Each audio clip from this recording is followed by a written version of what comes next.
Hi, this is Emily from the Children's Literature Training Academy and this channel, Kid Lit Book Love.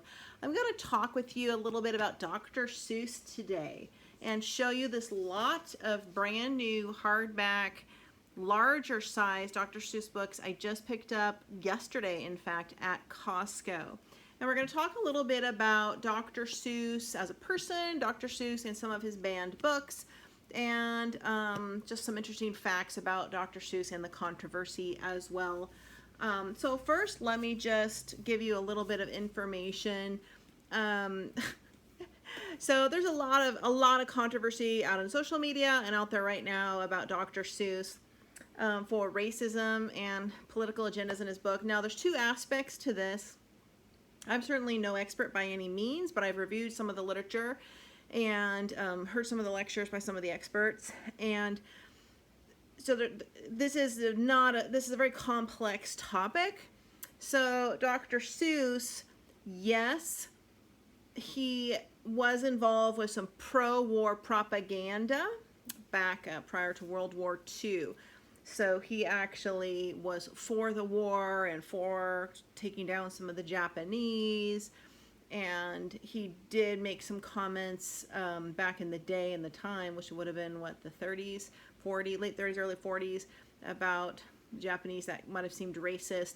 The most important thing to understand here are two things. One, Dr. Seuss is a man who was, all of these things were in the context of the time in which he lived when these things occurred, which were not as abnormal or taboo as they are now. And number two, there have been very troubled, controversial, frightening even, dark people who have produced some of the best art in history. Picasso, for example. Look at Bill Cosby. Look at what he did.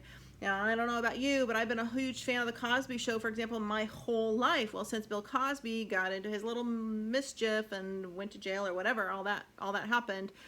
Yes, that's terrible, and I hate that, and, you know, shame on him, but that doesn't mean I'm not going to watch The Cosby Show the rest of my life, because the show was a very nicely put together work of art where he was just a tiny piece of it. There are other fantastic actors in that show. There were the writers of the show, the producers. You know, they put together a very entertaining, happy, jovial picture of a family life, and they brought a lot of entertainment, and they still do. So, you know, I feel bad for all the other actors that get, you know, lose their royalties or get jilted because one person that created this sort of piece of work had a sort of a negative backstory and did terrible things.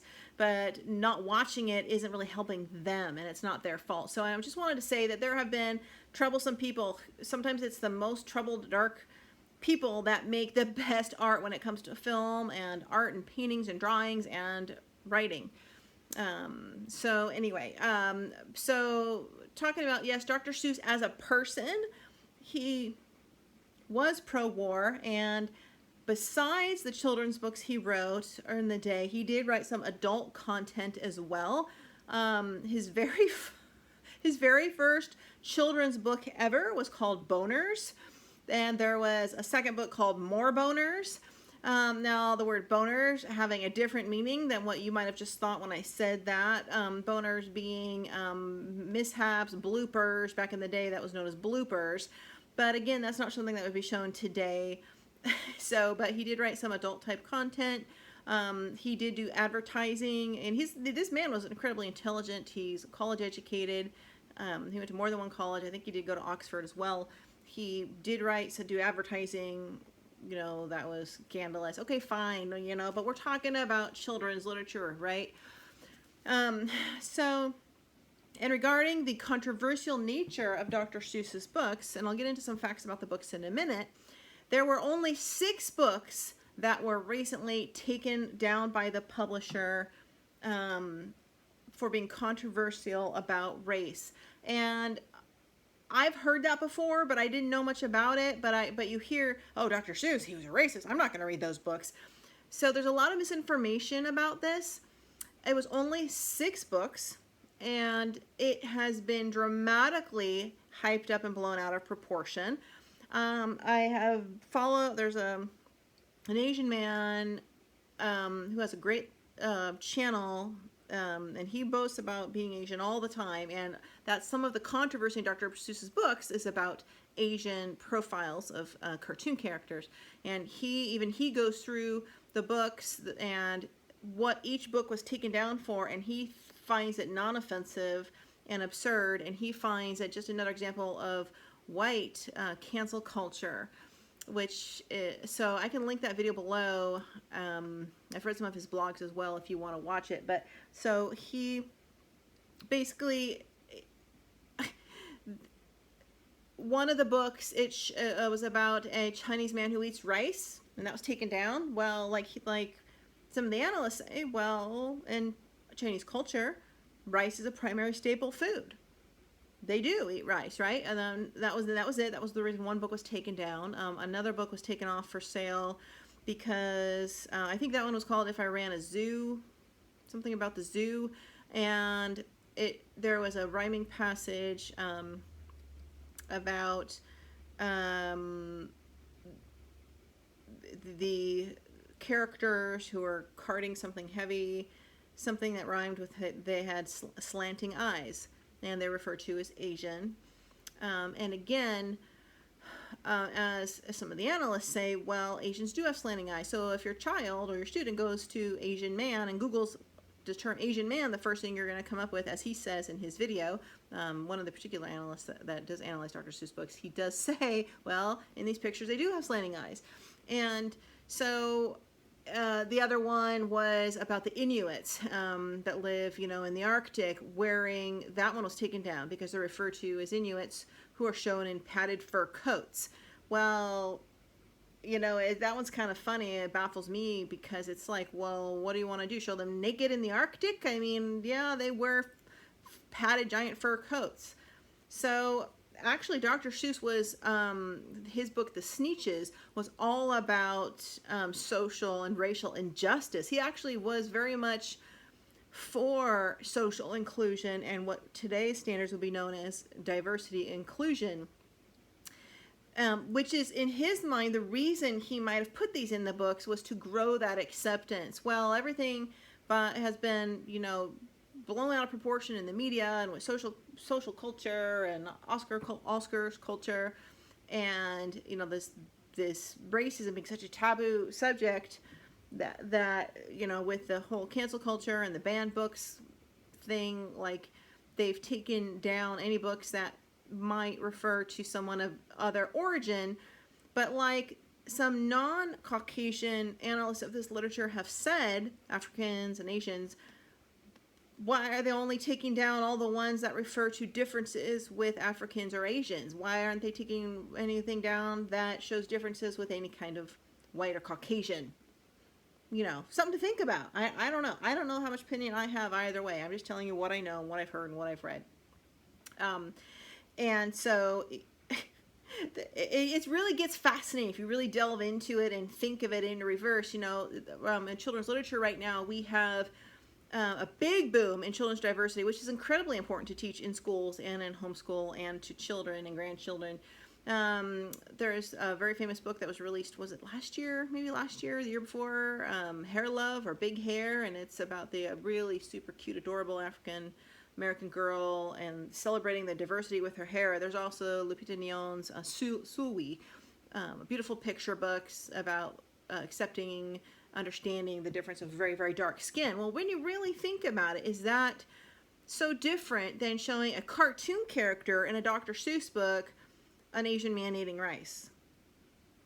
It's kind of silly, in my opinion. The other two, I can't remember. There might have been one that actually could be offensive more, and I can't think of what.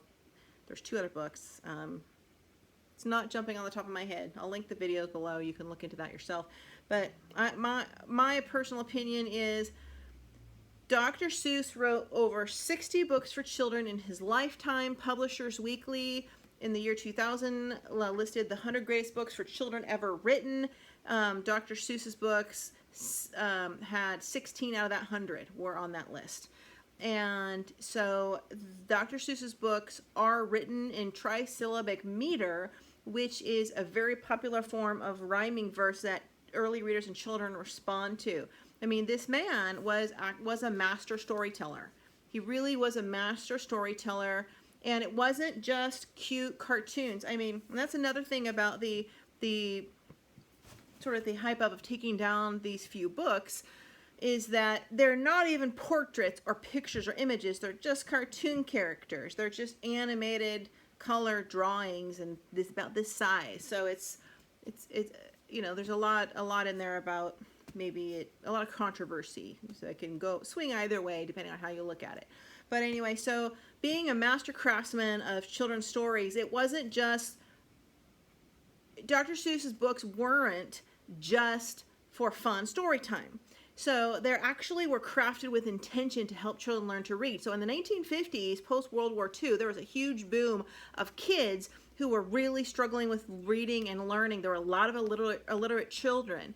And it's come to be presumed that it's because a lot of parents, a lot of fathers were killed in World War II.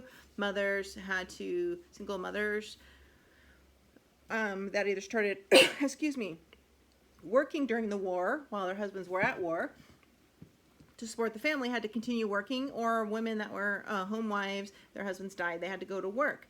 And, there was a shortage, some areas there were shortages of teachers, children weren't being as watched and looked over, so there's a huge batch of illiteracy, in the 1950s. And Dr. Seuss's publishers, when he was previously writing some other stuff, not before his I Can Read series, which started with The Cat in the Hat, his publishers came to him and said that they want him to write something to help children learn to read, which was actually, his very first book, The Cat in the Hat, was actually written strategically with the whole series thus after, like Green Eggs and Ham, in order to help children learn how to read. So he and his publishers came up with a list of basic words that children need to learn for early readers, like cat, hat, bat, mat.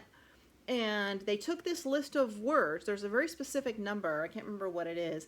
And he took that list and made it into a story, The Cat in the Hat, to help the kids learn the common words. Then proceeded to The Cat in the Hat. The Cat in the Hat, then Green Eggs and Ham, One Fish, Two Fish, Red Fish, Blue Fish, the rhyming words. So fish, that book was particularly written to help children learn numbers and counting. So his early books were written by a particular design to ignite and instigate learning because of that literacy pandemic that was going on, or epidemic at the time. And so that's how it all started. And the cute, fun, creative sort of creatures and characters and drawings were just a way to keep children entertained, sort of secretly, while they were learning, so to speak. So I really do commend him for that. And overall, regardless of those 6 books that were removed from publishing or for sale, along with many other fantastic pieces of literature in our history that have been removed from the shelves or banned, like Moll Flanders, classic literature pieces, Lolita, that one is definitely a real talker piece right there.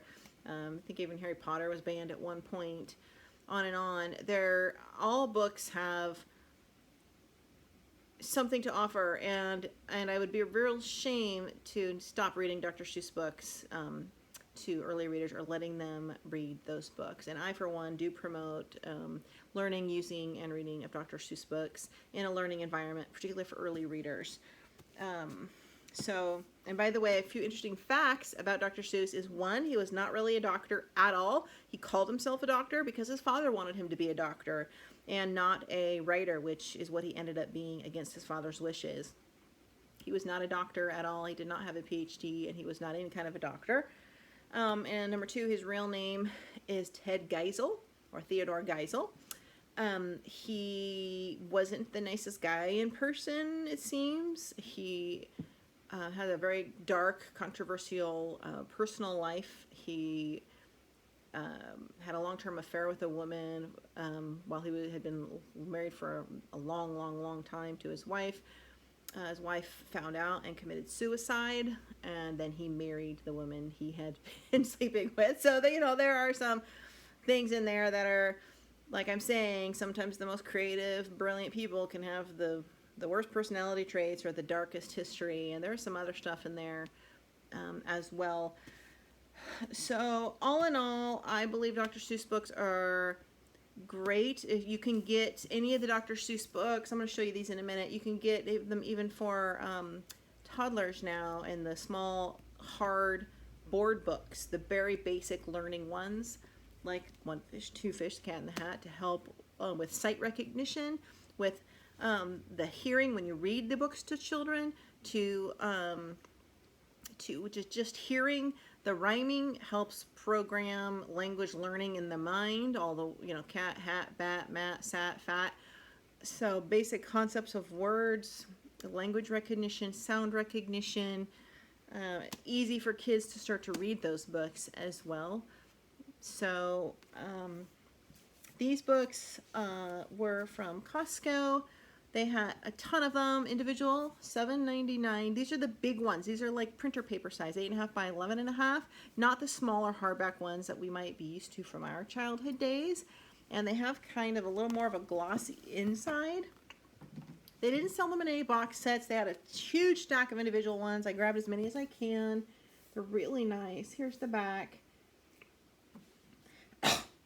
This one I recognize. I think I must have had this when I was a kid, or my son did. Show some more of them on the back. And inside, the pages are actually kind of glossy and shiny compared to the smaller rectangular hardbacks we might be used to with Dr. Seuss books. Are like paper and dry inside. So I love the shiny books. Let me just open one here and show you.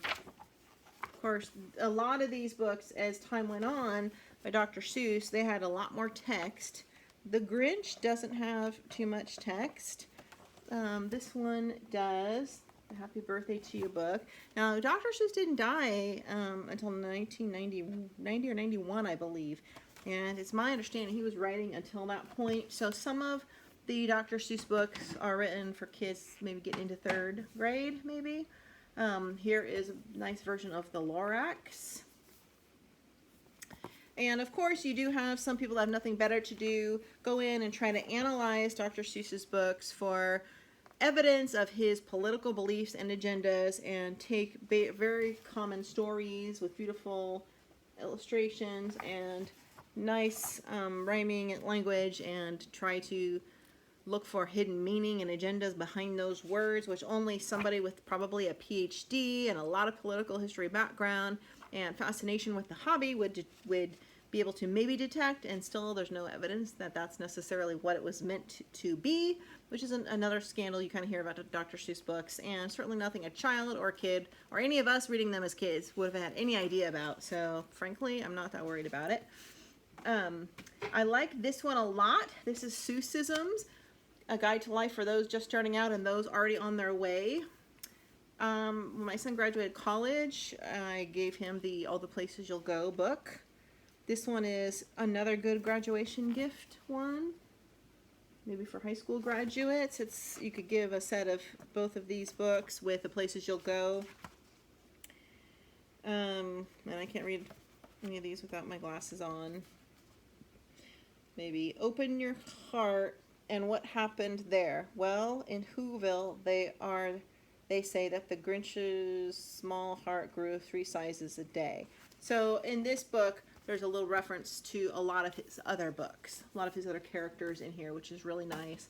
And how that is another thing about Dr. Seuss's books, is that a lot of them taught moral lessons for how to be a good person, a good human, how to treat animals, how to treat people.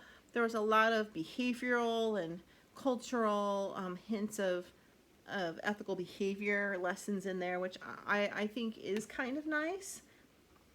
Horton Hears a Who, nice big one here.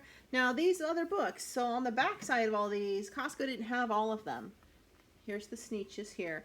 Costco didn't have all of, there's a ton they don't have, but they show all these big ones here, and I did go on Amazon and I found them. Just have to look at the dimensions, because you have to look for the ones that are 8.5 by 11 or 11.5, not the ones that are 6.5 by 9.5, which are the smaller size cardboard ones. Now this is one I was talking about, the Sneetches, which is about equality and sort of inclusion, which is a nice, kind of, I think, is a nice message. Friendship amongst differences. Reminds me a lot of the Giraffes Can't Dance, which is a book I actually just talked about in a video I did last week. I did a read of it, but I talked about that book a lot prior. Yertle the Turtle, here's another one. So I was kind of bummed they didn't have a lot of these other ones unless they already got picked up. So these are a nice, I think they're nice books. And, you know, I have my master's in English and I studied classic literature, and every great masterpiece of classic literature had an author that had something dark and terrible in his time. I mean, look at Alice in Wonderland or Alice Through the Looking Glass by Lewis Carroll. Lewis Carroll was definitely a pedophile. It's known that Alice was a little girl that he was in love with, that was real in his village. There's a whole history behind it. But he wrote a beautiful, beautiful book that turned into a Disney movie. And I hate to say it, there are a lot of Disney movies that have some hints of racism in them as well. If you really want to get into it. So I just want to encourage everybody to not fall into so much. Certainly pick and choose your books, proof them, read them, decide what you want to use in your homeschool or your classroom or with your kids.